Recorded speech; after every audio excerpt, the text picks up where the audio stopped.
तर हे 3 चॉकलेट आहेत आज माझ्याकडे शुगर फ्रीचे, डिलाईट रेंजचे.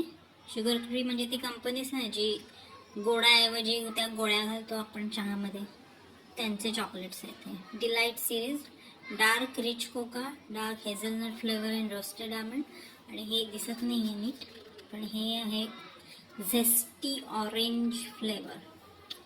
तर तुम्ही जर नीट बघितलं तर ह्याच्यावर डार्क चॉकलेट लिहिलं आहे, ह्याच्यावर पण डार्क चॉकलेट लिहिलं आहे, इथे इथे इथे बघा. आणि ह्याच्यावर मतलब कॉम्पोजिट चॉकलेट लिहिलं आहे. तर हा फरक काय आहे, नक्की आहे काय हा फरक?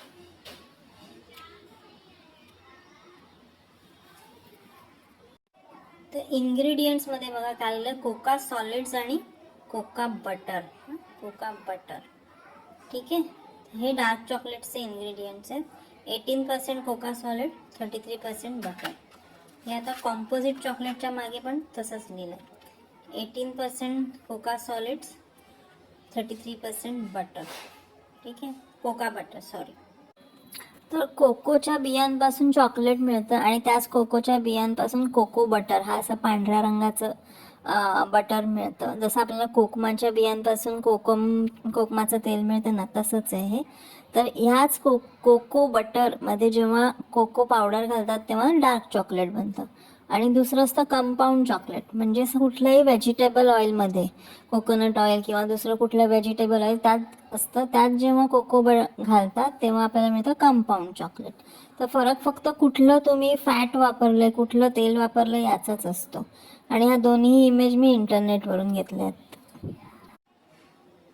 पुढची गोष्ट जी आपल्याला बघायची ती हे माल्टीटॉल. आता माल्टीटॉल काय आहे, तर साखरेऐवजी जे त्यांनी घातलंय गोडपणा येण्याकरता, त्या कंपाऊंडचं नाव आहे माल्टीटॉल. आणि हे कॉर्न सिरप पासून मिळतं. कॉर्न सिरप म्हणजे बेसिकली मक्यापासून मिळालेली साखर आहे. चवीला गोडच असते, पण याच्यात मध्ये 50% कमी कॅलरीज असतात. आता त्याचं खरं खोटं मला माहीत नाही, पण हा फरक तरी हाच आहे. आपण जी साखर खातो ती उसाची साखर, आणि ही माल्टीटॉल म्हणजे कॉर्न म्हणजे आपल्या मक्यापासून मिळालेली साखर. तर सगळीकडे तेच लिहिलेलं आहे, माल्टीटॉल. ते असे आपले आजचे 3 चॉकलेट. हे ब्राऊन चांबडी, येलो चांबडी आणि ही तांबडी चांबडी. आणि हे सगळेच असे लक लक लक लक लक लकतात. पॅकेजिंग बघा, उत्तम पॅकेजिंग आहे, अतिशय हाय क्वालिटी पॅकेजिंग आहे. आणि 99 रुपीजचे एवढं 40 ग्रॅम चॉकलेट, फक्त 40 ग्रॅम चॉकलेट 99 रुपीजचे. प्रीमियम प्रॉडक्ट बनवून ठेवलं याला त्यांनी. तर आता हे मी उघडलंय, आतमध्ये हे बघा, हे असं पॅकेजिंग होतं आतमध्ये. हे पण छान आहे, पॅकेजिंग उत्तम आहे यांचं. तर त्याच्या आतमध्ये हे असं प्रॉडक्ट आहे. हे आता ब्राऊन चांबडी आपलं रिच कोका चॉकलेट. हे मी खाल्लंय थोडं. हे साध्या बाकीच्या कोका चॉकलेट सारखंच आहे. आपण जर कुठलंही कॅडबरीचं वगैरे डार्क चॉकलेट घेतलं तर ते जसं लागेल तसंच आहे, फक्त एक कमी गोड आहे.